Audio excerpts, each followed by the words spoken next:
Jeremy Shapiro.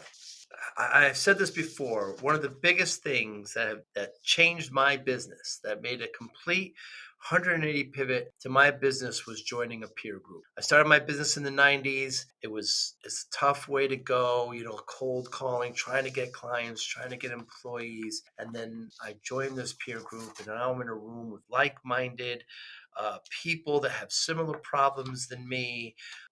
And it was just a game changer. Jeremy is head of the Mastermind group in the Bay Area, all about peer groups, all about putting people together, getting best practices out of them, trying to find their weaknesses and strengths, and having others in the group to help them. It's a great, great, great platform. I wasn't specifically in Mastermind, I was in another one, but it doesn't matter to me. Just be in a peer group. It's much easier, as we talk about, working on the business when you're away from business. Jeremy's well-rounded. He's a vegan. He's a cyclist. Really interesting. His passion is so evident and contagious. The first question I asked him was, what is the view like from the top of Mount Kilimanjaro? Thanks for listening. Hi, I'm Joey Pinz, and here's my 45-second introduction. After starting my business in the 90s, I started developing poor habits of eating in my diet because of working way too much. Before you know it, I found myself 340 pounds. The doctor told me if I don't lose the weight, I'm not going to see my daughter graduate. Took the next 7 months, lost 130 pounds. People think there's some secret. Ask me, how'd you lose that weight? Like there's some secret. There is no secret. How did I lose the weight? Just one word: discipline. I've had other successes in life, and I attribute them all to discipline. Now, I'm not the king of discipline, but I believe that it can help all of us. Friends, colleagues convinced me to start a podcast. The podcast mission: how do we better ourselves and society? I talk to interesting people in health, fitness, sport, wellness, business, technology, science, art, and culture. And I eventually ask them how discipline plays a role in their life. Podcast vision: growth through learning from others. We finish. Sounds good. So Jeremy Shapiro, thank you so much for your time today. Can you describe the view of Mount Kilimanjaro to someone who's never been there? Oh my gosh. So the summit of that is fascinating because, we think we know the color white, but at least the time that we're up there, Wow. we're on snow, right? So you've got like snow and ice. And as that goes over the edge, it becomes white clouds, which goes to the horizon, which becomes like white sky. So it's just this like white to white to white transition as far as the eye can see in all directions, even though it's all different things. It's absolutely unbelievable, especially as the sun, breaks through those clouds. Incredible. But it doesn't all blend into each other. You could see the difference, the transition between those different shades of white. Sometimes it was more like a difference in the textures, from like the crunchy, crystally ice to the clouds being more, puffy and bumpy, and the sky being just, blank. It's pretty surreal. Wow. And the difference between that and Mount Whitney in California? So Whitney is also gorgeous. At least when I've been up there, clouds have been nothing like that. It's just, clear views as far as the eye can see out over California.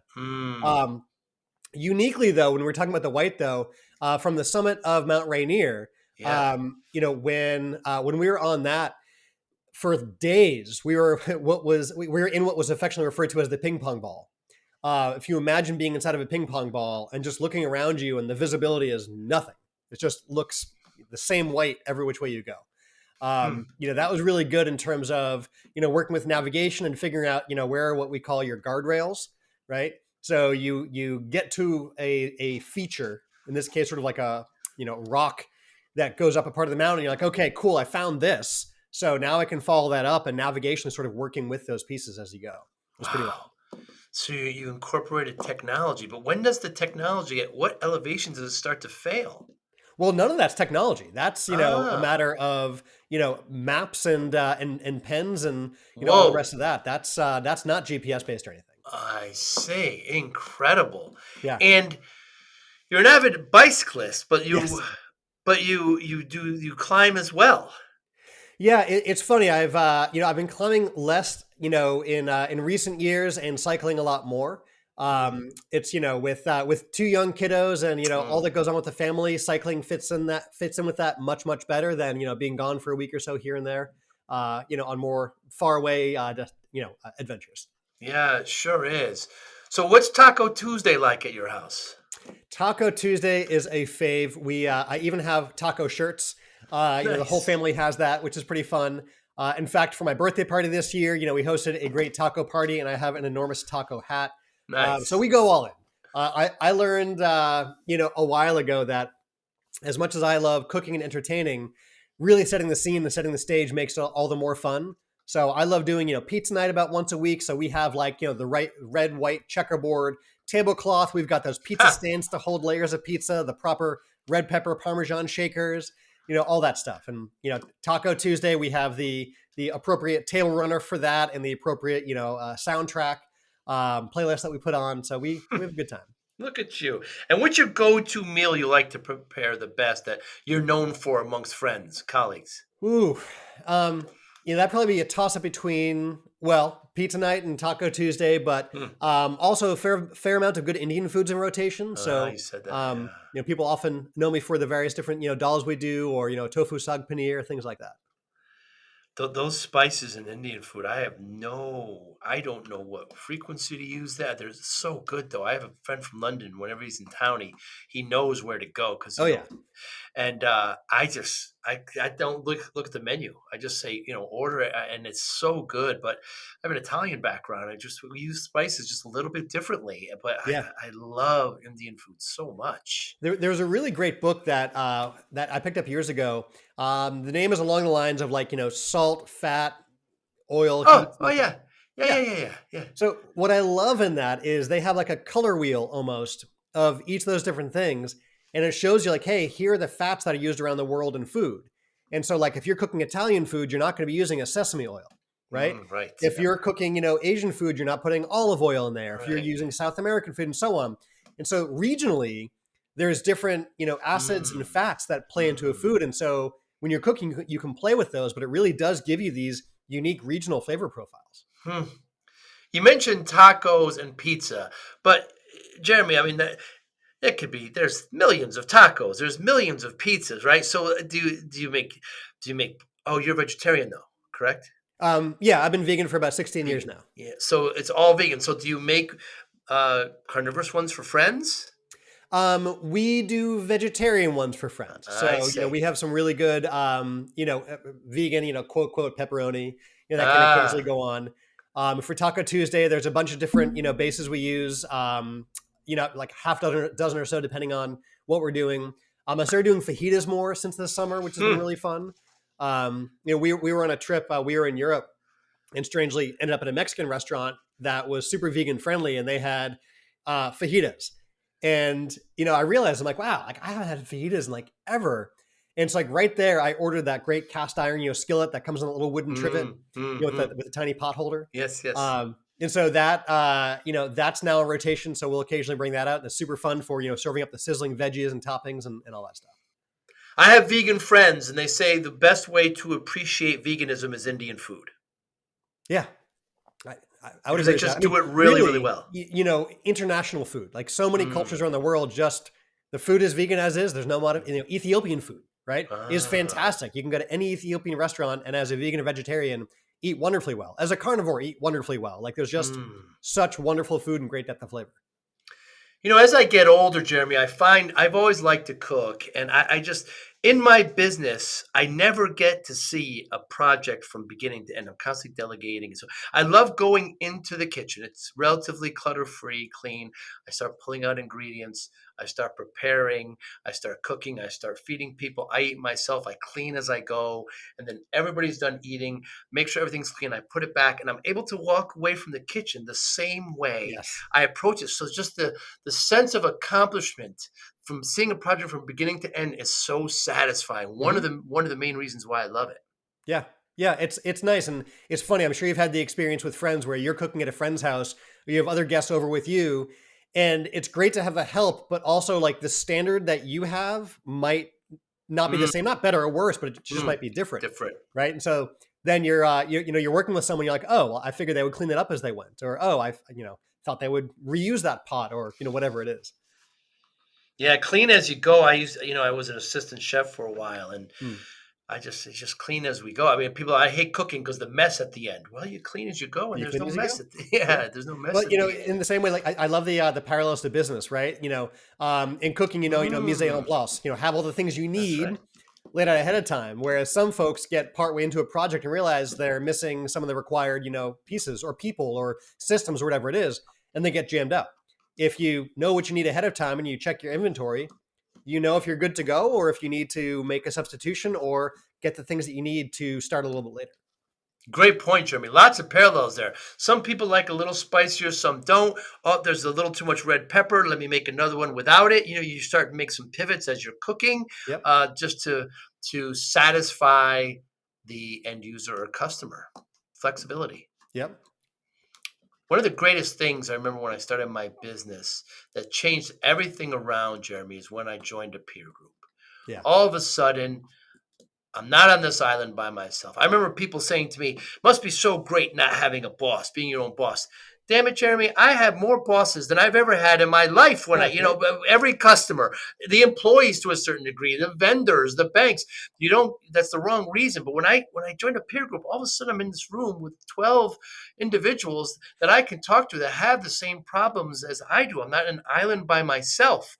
A wonderful change of directions that changed the course of my company. Obviously, you're a big advocate of this. Yeah. It's funny when you mentioned about, being your own boss. We like to say that the good news is you're your own boss. The bad news is you're your own boss. Yeah. Yeah, and one of the challenges there is the accountability, right? Goes away because yes, you're accountable to customers and employees and vendors and all that. But, in terms of getting done the bigger things in the business that you want to get done, no one's really holding you accountable to that. So when you do have that Mm. peer group, you suddenly, create accountability for yourself because you've agreed to get things done to other people. That social accountability is really important. When I showed up the next quarter and I didn't have one of my three goals done, Ooh, what are you doing here? It never happened again. It right? never happened because they held me accountable. Yeah. Yeah.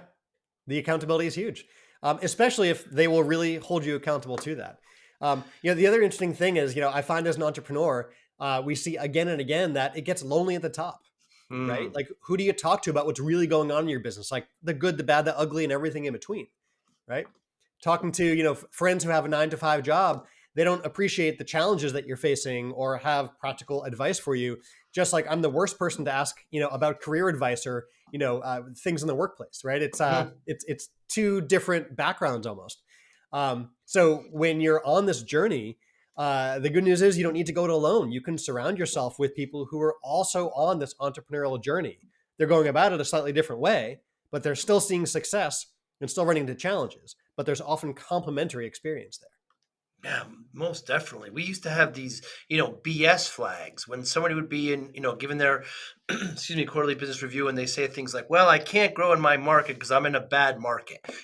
We throw. BS, No, come on, you're right? not in a bad market. You're in a different market. Sure, there's some challenges, Yeah. but it's just absolutely wonderful. And I remember the pivoted point. We had acquired a couple of companies, and we got the biggest we ever got. And I remember I had a picnic, Jeremy, and the picnic had like people's grandkids, employees' grandkids, and kids and nephews. And I was like, what have I done? This little business that I started in my father's garage now has to feed grandkids. It scared me, and I remember it was a holiday. I went back to the office that night and said, "What's happening?" And somebody's been talking about peer group and said that I've got to do something. I've got to make a big change, and that was the big pivot. But it just you would think at a point where we acquired these companies and got I don't know 50 employees wherever we were at the time, that would be happy. But it got me more concerned because now the impact really is important. Yeah, it's funny. I don't know if you've had this experience where you pick up a book you've read before and you go back and you read through it and you sort of do a double take. You're like, hang on, like who snuck over Mm, and put this new chapter in that wasn't there before? mm.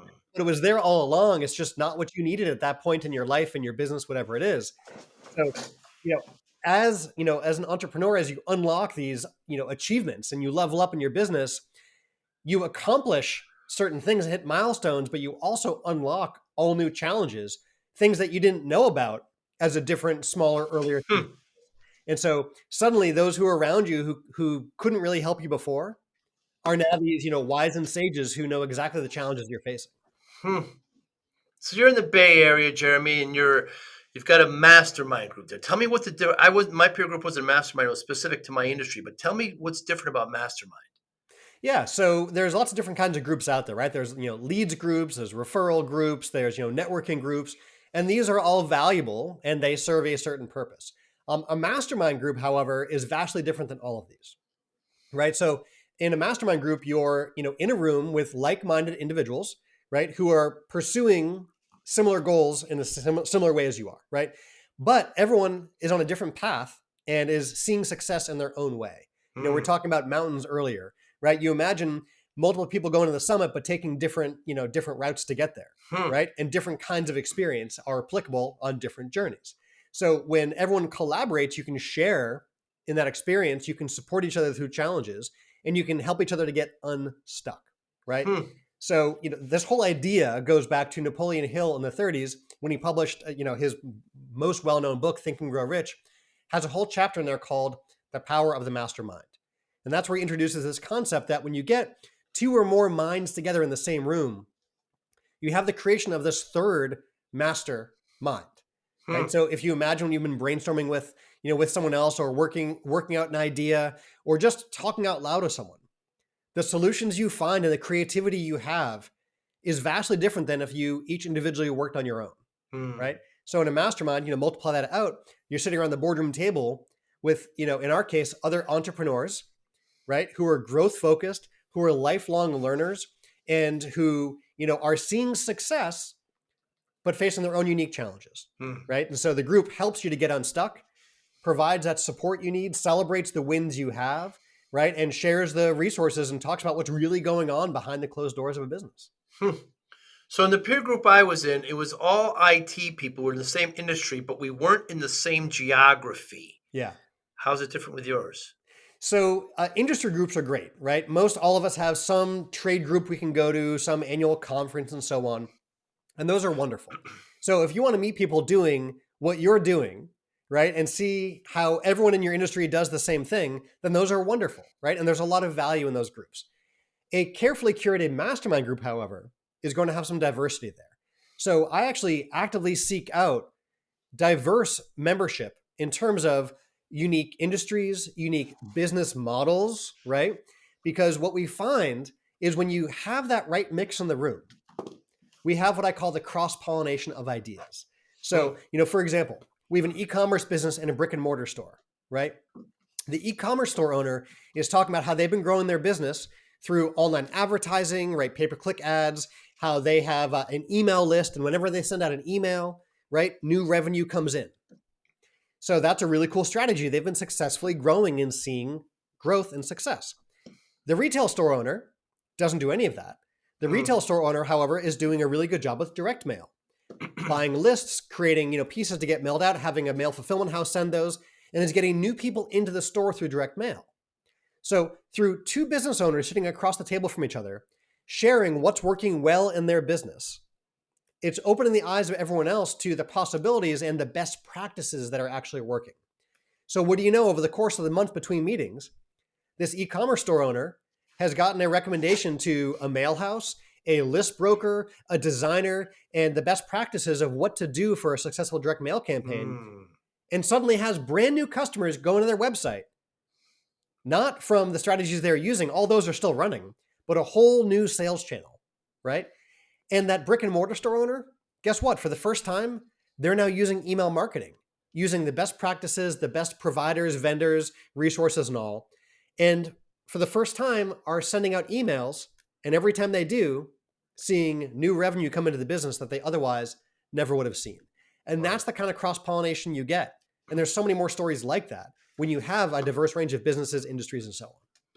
Yeah, it would inevitably one person in the group would be good at something that the other group, other units would need. You mentioned that they're growth focused. What happens? Everybody says they want to grow, Jeremy, but then you get to know them after a quarter or two, and it's like, well, it looks like you're really a lifestyle business. You say you want to grow, but you don't really want to try things, and you want to do referrals. And so what happens when you learn that they're really a lifestyle business and they don't want to grow that dramatically?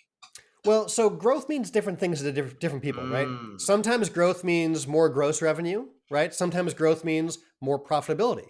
mm, Sometimes growth means the business owner getting more of their time back, right? mm, So those are just three different ways of defining success in terms of what growth means. So it's important that when we talk to prospective members to understand what it is they're looking for, mm, where they're stuck, and where they want to be, right? So we've worked with business owners who come in as solopreneurs, right? They're just starting to build out a team. Maybe they have a part-time virtual assistant, right? And over their tenure in their mastermind group, build out a team, right? Revenue goes up, their hours in the business go down, profitability goes up, right? So they now have a larger company, but they've also gotten back more freedom. And that's mm. really valuable for them.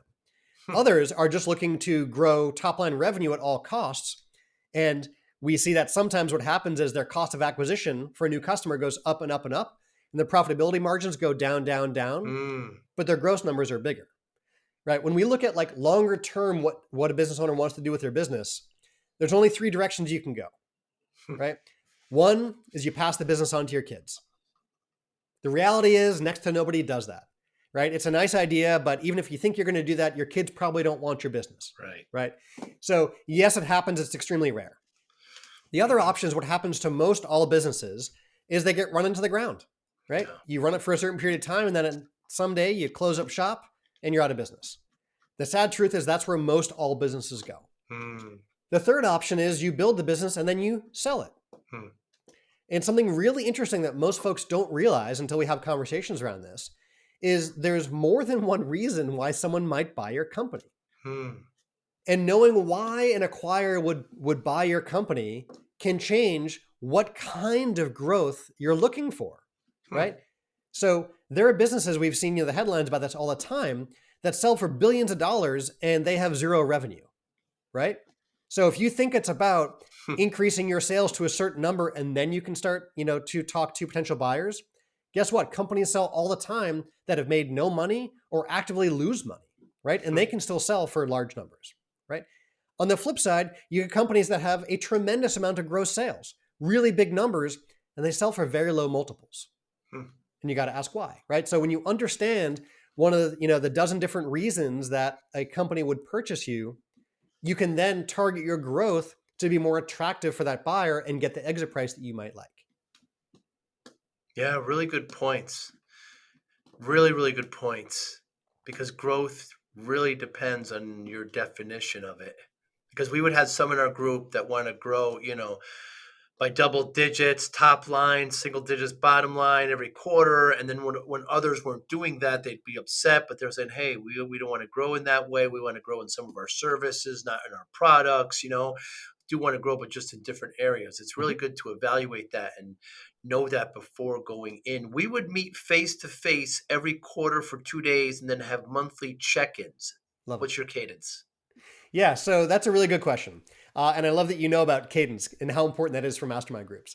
Yeah. So there's a number of different kind of groups out there, right? So there's some what I call like your destination groups, where kind of like the one you're talking about, you get together 2 to 3 times a year, somewhere far away for a few days, and there's value in that.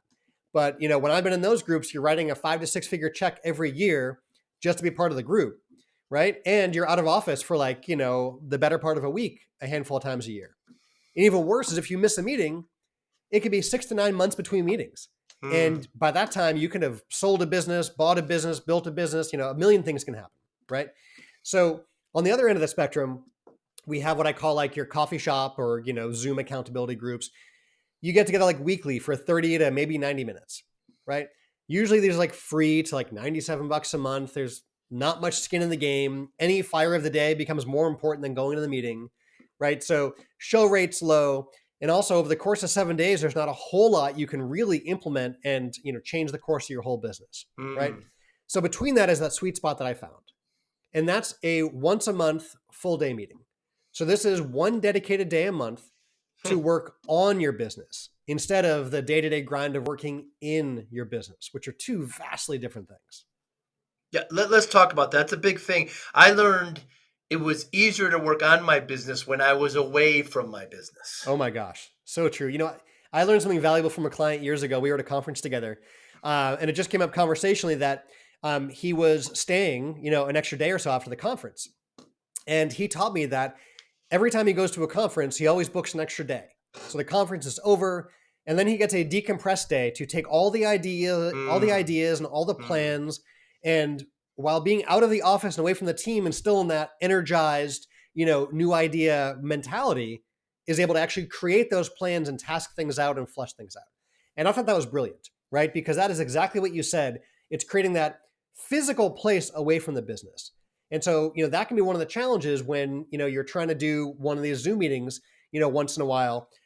You're still in the midst of the home office or the office or whatever it is, and all the distractions and things that come with that. Right.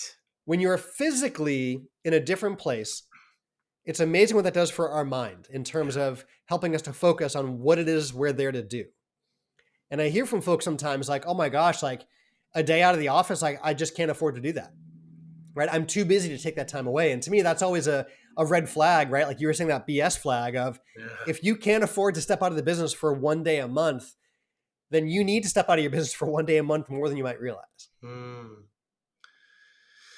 Yeah, I just remember, because when we would occasionally have meetings at somebody's office, just to kind of see how they operate, what their office was like. And, they'd get interrupted. And, when you're in the office, all of a sudden you have to start putting out fires and you can't look at long term. But when you're away from it and even traveling, to a location, you start to think about that. You start to think about, what can be done here?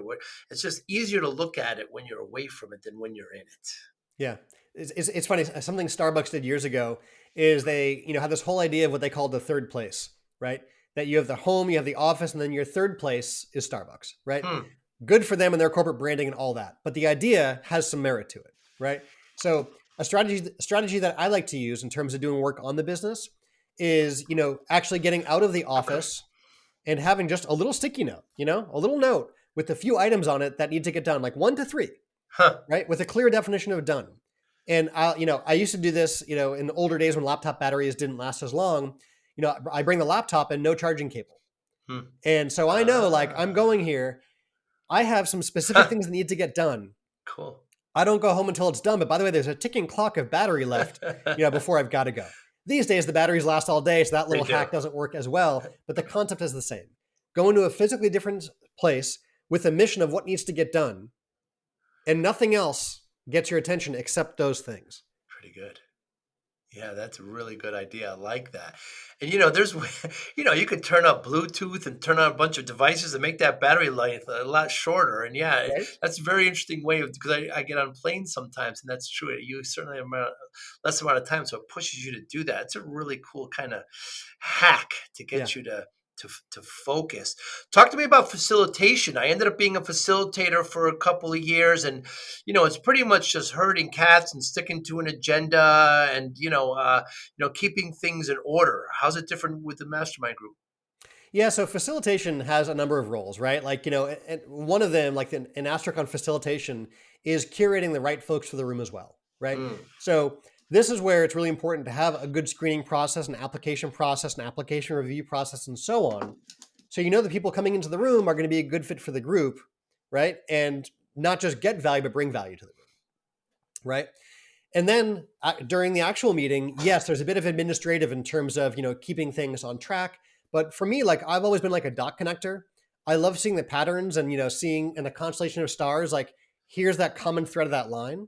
So being able to help the conversations along in the room, especially, knowing members for the longevity that I have, to be able to, point to someone and say, well, remember like 5 years ago, you were working with this in your business? Like this sounds similar to that, right? Or, so-and-so faced a similar challenge. Like, would you mind shedding some light on this? And helping folks who might not realize that what we're talking about has some congruency to them and their trajectory. And so that's really valuable to keep those conversations moving along. And for the person in the hot seat, making sure they're getting what they need. Because look, you put a bunch of entrepreneurs in the room, right? Think about that personality. Yeah. This is someone who's used to being a self-starter, who's used to getting things done, who's used to being the one with ideas, right? So it's easy for the room to jump in and start solving a problem that's not a problem for someone, right? And really they're blocked somewhere else. And so facilitation also can come down to guiding the conversation back around to making sure this is where the person wants help, and that we're getting to the questions they have and the challenges that they want to make sure they share with the group. It's an important role because we got a certain deadline to keep, and there'd be arguments, which are healthy, of course, and it's fascinating to me. I only know peer groups in the same industry, so I'm in the IT, I'm in technology world, and I've been working I got a book deal, so writing a book, and the publishing industry. My goodness, Jeremy, couldn't be any freaking different. I mean, it runs so slow. And I get so frustrated. This is done. What's the problem? And then 4 months later, it takes another 2 months. And, just the frustration of working with different industries. Does that happen in a group like that when it's such a different industry and perhaps things just work differently? Is there frustration between members? So, yes, I see what you're saying regarding certain industries, right? Moving some more glacially and some more immediately, right? Glacially, yes. But the commonality we have is this is a room full of entrepreneurs and business owners. And one of the key things we're looking for is that you're the decision maker in the company, right? So when we get like real estate agents or mortgage brokers, like financial service advisors, those kinds of folks, when they're interested in joining the group, one of the questions I ask is like, trying to figure out if they can really call the shots or if they're beholden to somebody else. And almost always there's someone else who oversees things. So I'll ask, an agent like, okay, like, look, if you wanted to, overnight decide to charge, a flat fee plus 10% for a listing, could you do that? Right. Or, a wealth advisor, if you wanted to charge this commission and charge these flat fees and you wanted to put out a product, called this thing, could you do that? Right. And almost always the answer is like, oh, well, no, actually there's some broker involved who I forgot to mention who would say no to that. It's like, all right, well then that's not going to be a fit for our group, right? Our group is comprised of folks who can take an idea and can run with it, right? So we have had folks in more traditional businesses, like, we had a doctor running, brick and mortar medical practice. So hearing the ideas and through that cross-pollination I was talking about earlier, the doctor liked the idea of what a software company was doing. The software company had a SaaS model, software as a service. And the doctor is looking at this saying, well, how do I implement recurring revenue and a subscription component in my medical practice? And was able to add in a recurring revenue component and a whole new revenue stream to the business by taking best practices from members in the room who had subscription-based businesses, right? And so here's a very traditional old school industry that hasn't changed a whole lot business-wise, that is using practices from, the latest and greatest in Silicon Valley, right? And seeing the benefit from that. Conversely, I was sharing earlier about, a modern day e-commerce business, right? Taking a strategy as old as time, right? That was working for a different business and implementing it there. So yes, while you have different industries and the industries can be known for, different implementation speeds, the commonality for our members is that they can implement and they can call the shots and they can put those best things, in place. So your message, Jeremy, to those business owners, those entrepreneurs that aren't in a peer group is what? So you don't have to go it alone. There, whether this is parenting, cooking, building a business, right? It doesn't matter what it is. People like you have faced the same challenge you're facing today and have gotten to the other side of it. So wherever you're feeling stuck or blocked, whatever else, there are people who can help you through that. People may not be, sharing that success publicly in a way that you'd know about it.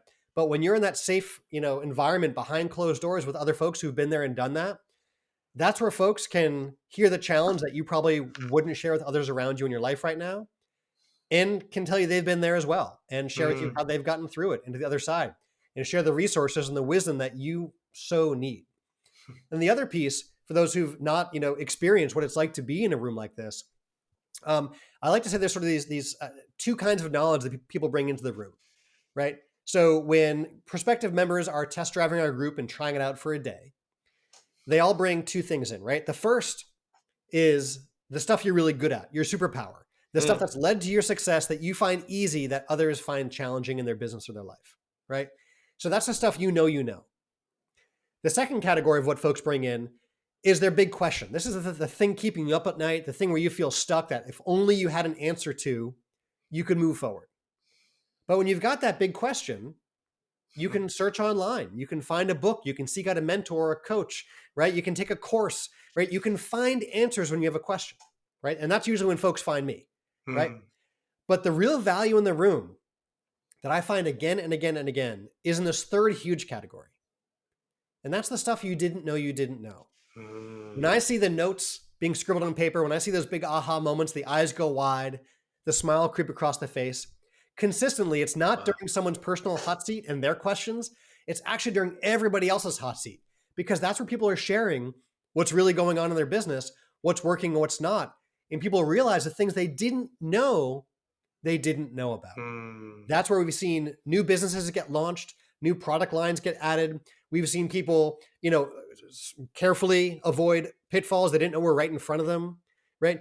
All the biggest pivots in growth consistently comes from hearing what others are sharing about what's really going on in their business. The stuff they're not going to blog about, the stuff they're not going to put in a book, the stuff they're not going to share, at a coffee shop with you or, socially. It's the stuff they're only going to share in that safe environment behind closed doors. Yeah, really well said. And again, just try it out. It made the biggest difference in my business, no question. Jeremy, is there anything in the last month to 6 weeks that you've changed your mind on? Oh goodness, that is a great question. So when there's a belief that we hold holy, right? It's always interesting to seek out an alternate perspective, right? Whether, whatever that belief might be. And when you start asking good questions around that, right, you can find opposing perspectives and realize that other people aren't dumb for feeling differently or uninformed or uneducated or whatever, right? There's usually just a difference in values or sources or whatever. And it's not a right or a wrong in some cases, right? It's just a matter of a different belief, right? So, this can come up, whether it's best practices in training, right? Like I was just reading through, we talked about, I'm an avid cyclist. I'm also kind of a runner. I guess I'm a runner these days.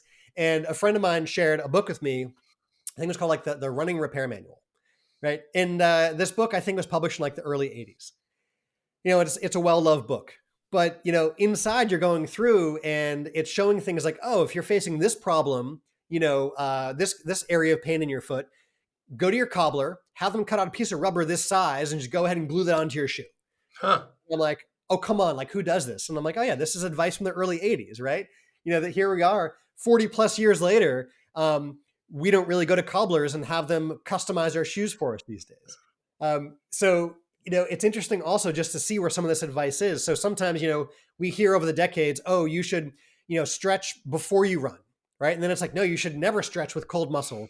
Stretch only after you've run, right? Oh no, you should stretch mid-run. Don't stretch at all. It's a waste of time, right? So like these beliefs change, and studies come out that, that test these ideas. So I've just seen, I love reading the latest research on these things, and then finding out what's been flipped around to be the exact opposite. I heard a great answer. I asked a question recently and somebody said they went from well done cheeseburgers to medium rare cheeseburgers. Ooh. It's a pretty big move. Yeah. A philosophical difference. Yeah. And there's no right answer. I love what you said about perspective, because I think in this time of polarization, many people kind of dig in, even if they're wrong. The idea, I like to think, well, I certainly reserve the right to change my mind on any topic given new evidence, right? Well, I mean that's even science, right? We like to quote a study or science and say, well, science has proved this, or science. No, science has shown something until disproven otherwise. And when we zoom out and look over the course of decades or even, centuries, you see that what we know is true and factual changes over time. And as scientists, like our job is to actually challenge what we all assume is true and either continue to prove it or not. And, circling back to business for a moment, I'm a huge advocate for experiments in business. Yeah. Take the thing you hold holy and test against it.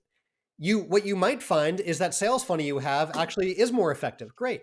Or you might find there's something you could have been doing better, but test the stuff consistently, especially in business. The things that work that we think is just a plate that's going to spin forever. we realize over time becomes less effective. And so if we're not continually testing and challenging what already works, we're not going to find the next best thing that's going to replace what no longer works that we've always counted on. Yeah, and it's really, really true, because how else are you going to learn? Yeah. How else are you going to learn? So, Jeremy, I started my business in the 90s. I think I'm just a little bit older than you, and was working way too hard and not paying attention to myself. 14-hour days. You're no stranger to this.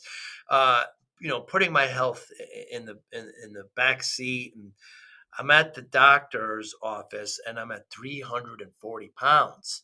And she says to me, if I don't lose the weight, I'm not going to see my daughter graduate. So, I'm 200 pounds. I'm 32-inch waist. At that point, I was 46-inch waist. I was just out of control, but I didn't really feel it. And she gives this to me, and I'm driving home, and I'm thinking, what have I done? It's my pie hole. I'm the one who's done this, and it's not.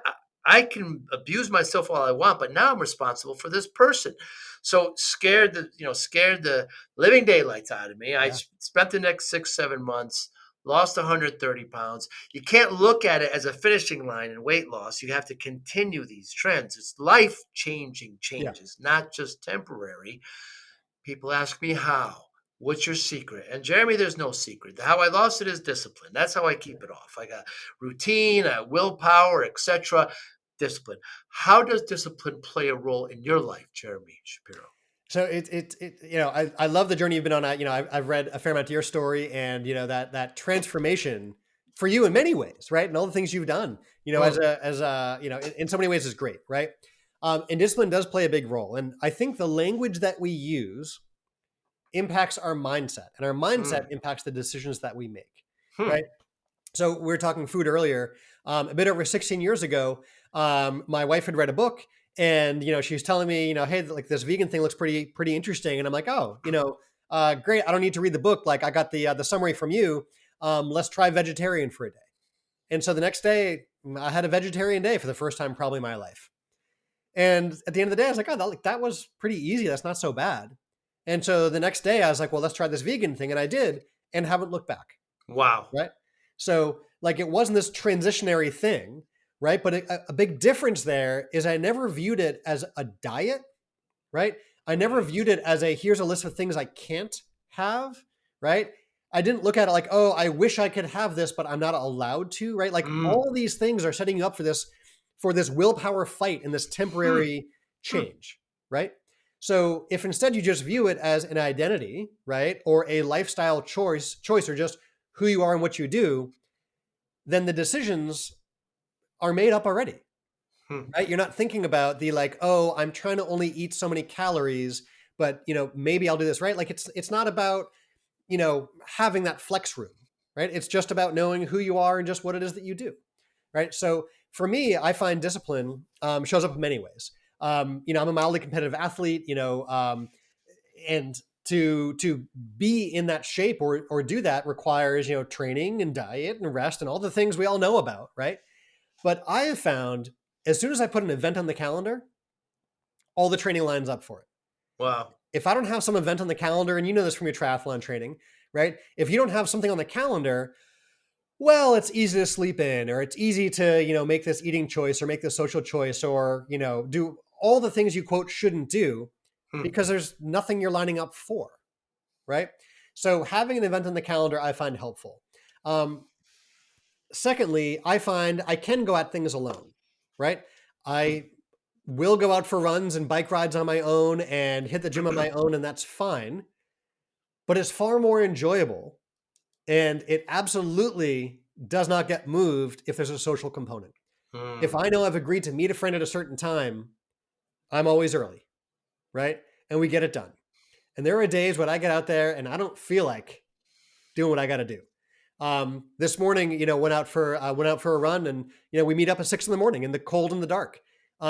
But I had agreed to be there, and I was meeting up with some friends, and we went for a run. And it wasn't my greatest run. I didn't feel fantastic, but it still got done, right? And that's because the discipline there, at least for me, one of my values is like, I show up and I do what I say I'm going to do, right? So I'm sure we've all had the experience. You schedule something and you get 1,000 email reminders and text reminders about the appointment. for me, I'm like, if I put it on my calendar 9 months ago, I'm going to be there. We don't have to worry about it. I live by the calendar, right? I don't need the reminder because I've agreed to do it. I absolutely will be there as planned, right? So find ways to support the disciplines you want in your life.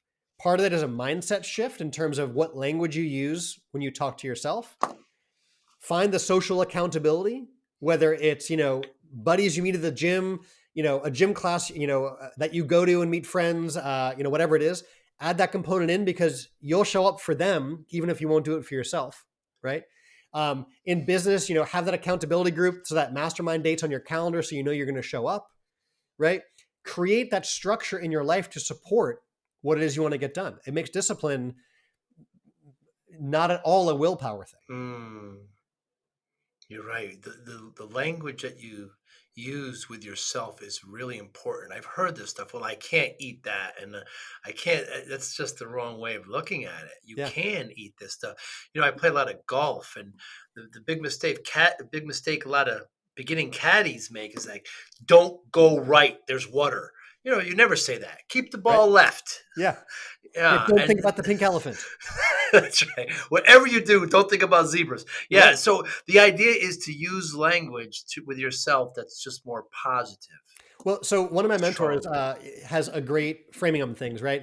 When you talk about, oh my gosh, I'm facing this challenge in business, or oh, there's this thing going on, and you're sort of weighed down by the challenges of business.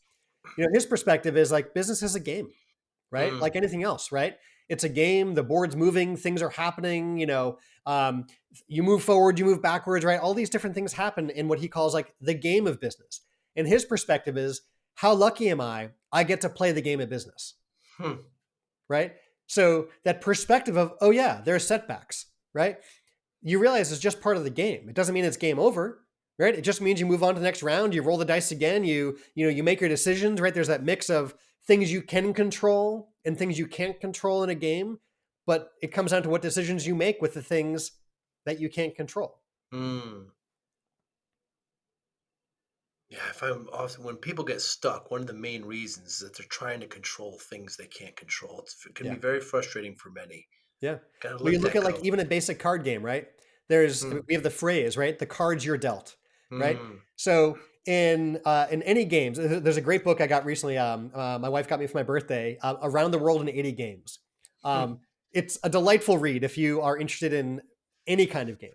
But one of the cool things they talk about in there is like what makes for a perfect game, right? And so like on one end of the spectrum, if you think about the game, like the game of war, right? Or high card, you flip a card, is yours higher or is the other one higher, right?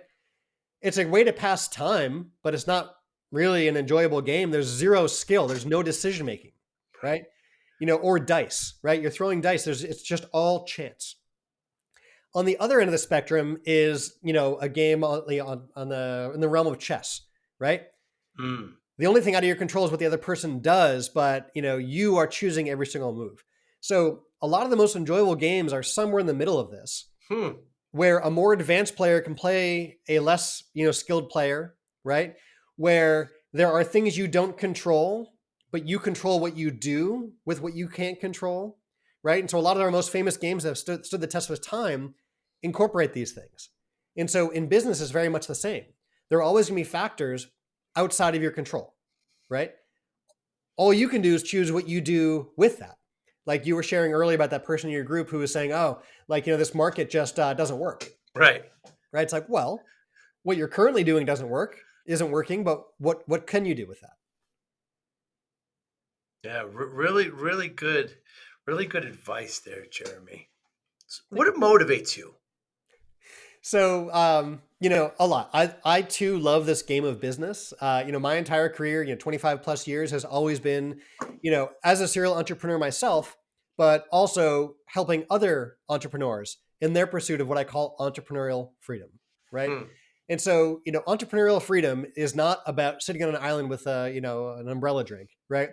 It's about you having optionality, about you having choice, about you choosing how you spend your time, right? So as an entrepreneur, that can mean pouring more hours into the business because you love your business, and that's great. It can mean getting more time back with your family, supporting your community, right? Working with nonprofits, launching a new business. And so I find that optionality is so valuable. It's created such, it's such a, I'm so fortunate for the life it's helped, me to have, right? That gift of time is something we're never going to get more of. No one's on their deathbed and their final words saying, I wish I worked longer or harder or put more time in my business, right? Most every, the last words and regrets and those things later in life are around how we spent the time here on this earth, right? We all have that same destination. We're all going to the same place in the end here. The question is what we do on that arc between today and whenever our last day is, right? So the more say we can have in that, the more optionality we have, the nicer that can be. So your motivation is working with business, making businesses grow. My motivation is that, we're on the same journey and we get to choose how we spend that time, and entrepreneurial freedom is what can give you that choice. So that motivates me. And I love helping others to get there too. Especially when you're surrounded with different businesses. I mentioned earlier, I like to connect the dots. Yeah. When I see thematically what's going on in businesses, across businesses, is so fascinating because I'm learning from more than just my own businesses. I'm learning from the experiments like we talked about earlier that others do in their businesses too. And that's so fun. Yeah. Impact. So given that motivation, how do you measure success? Yeah. So for me, success is measured by that optionality, right? If I'm choosing how I spend my time, then I know I'm winning at that entrepreneurial freedom. If I feel chained down or bogged in how my time is spent, then I know, I'm moving backwards, right? So that to me is a really good gauge. There's there's a group of entrepreneurs that whenever they get together, instead of their, hey, how are you doing? Or, how are numbers this year, whatever else, their one question they use to gauge success is so brilliant because it rolls up all these other KPIs into one. Their question as they check in with each other is they ask, hey, how many weeks of vacation did you take last year? Right. And that's not a bragging thing, right? That's not about how much money did you spend on vacations? No. Right. But in order to take extended periods of time, right, that yes, requires money. So there's a financial success component there, right? It also requires the business being less dependent upon you. It requires people and systems and cash flow and all these different things that allow you as a business owner to step away from the business for not days, but for weeks. And so when you're able to swap that number with folks and share about how much time you were able to vacation, that is indicative of all these other metrics rolling up to support that. Impact and freedom are the themes I hear from you. Yes. It is not, over 30 years now, I've been my own boss. I'm virtually unemployable at this point, Jeremy. Right? But I mean, I work more than I ever would have if I was employed, which is the irony. Isn't it? But I do have the freedom to go, to go for a run, to play a game of golf in the morning, but then I work till 7 at night. So it's the only way I know. But if you love what you're doing, right? That's a good thing. But for business owners who do have that work ethic and who do put in the long hours, it's usually because you love what you're doing. But what entrepreneurial freedom can do for you is it allows you to choose how you spend that time in the business. We all have parts of the business we don't love dealing with, right? There are also parts that we would do all day long where we just lose track of time, where we look up and say, oh my gosh, when did the sun go down, right? So if you could spend more time doing the parts of the business you love, doesn't that just further make the rest of it enjoyable, right? So let's create that freedom in our businesses so you can work with the clients you love to work with, do the projects you love doing, connect with the people you love connecting with, right? And focus on the stuff you really enjoy doing in your business. Yeah, I love your passion for this, Jeremy. It's real contagious and evident. And when I first learned about you, I'm glad so happy we set this up. And I just love what you're doing and keep up the great work. Anybody listening, they want to get in touch with you. How do they do so? So you can find me over at bayareamastermind.com. That's BAYAREA, mastermind.com. I also, share quite a bit of all the stuff we're doing over on LinkedIn in terms of, interviews we're doing with other entrepreneurs as they've found entrepreneurial freedom, articles we're putting for, us fellow business owners and all. But everything and a ton of the topics we talked about is all covered over at bayareamastermind.com. Yeah, it sure is. And you're on LinkedIn, you're on Instagram, you're on Facebook. All the links, we'll make sure to put it in the show notes. Jeremy, next time I'm in the Bay Area, perhaps we'll get a cup of tea. Yeah, we can do that. I can show you the good golf around here, though I don't golf myself. I can show you where to go. I'd love to be part of that Taco Tuesday or pizza Right? as well. Thanks so much, Jeremy. Enjoy your day. Yeah, thanks for inviting me on. This was great. Thank you for listening and or viewing Joey Pinz Discipline Conversations. Please share this episode with one or two of your friends who you think may benefit from the episode. Our website, www.joeypins.com. There you'll find lots of resources and you could join our mailing list. Please follow us on all our social media, Instagram, Twitter, and Facebook. Podcast information, the video version of our podcast is on YouTube. Please subscribe. Audio is on all major podcasting platforms. Please follow them. And if you like it, please consider giving 5-star rating. Would really appreciate that. Thank you again for listening or watching Joey Pinz Discipline Conversations.